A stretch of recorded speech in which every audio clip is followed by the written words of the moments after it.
How মাউ খাও, নিয়াজের গন্ধ পাও।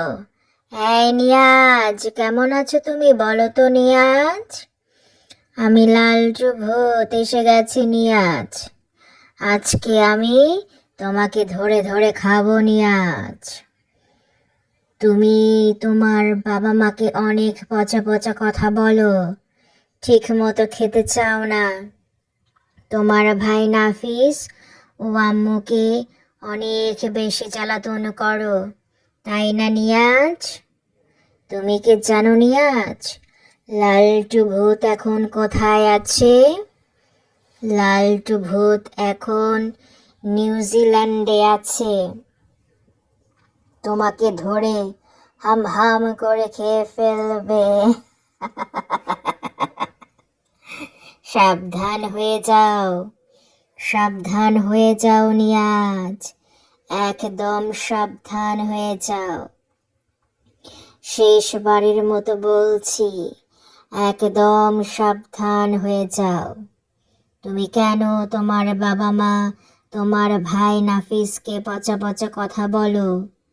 এত সাহস কোথায় পেয়েছো তুমি নিয়াজ? আর কখনোই এমনটা করবে না নিয়াজ, ঠিক আছে? তোমার মনে নেই লালটু ভূত কি কি করতে পারে?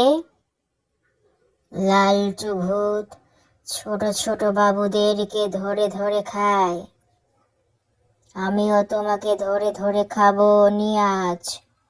যদি তুমি বড়দের সম্মান না করো, বড়দের কথা না শোনো, তাহলে আমি তোমাকে ধরে নিয়ে আসবো নিয়াজ।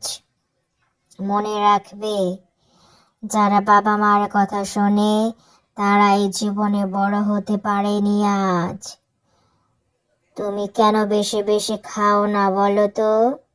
বেশি বেশি না খেলে তোমার গায়ে শক্তি হবে না, মাথায় কোনো বুদ্ধি হবে না, তখন তো তুমি পড়াশোনা করতে পারবে না, তাই না নিয়াজ? পড়াশোনা না করলে তুমি কোনো জ্ঞান অর্জন করতে পারবে না।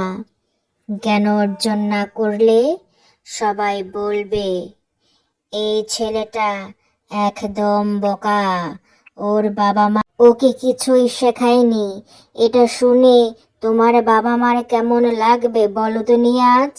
আজকে থেকে গুড বয় হয়ে যাবে, বেশি বেশি খাবে, আর পচা পচা কথা বলবে না। বাবা মা আর নাফিস ভাই আর বাধ্য থাকবে নিয়াজ।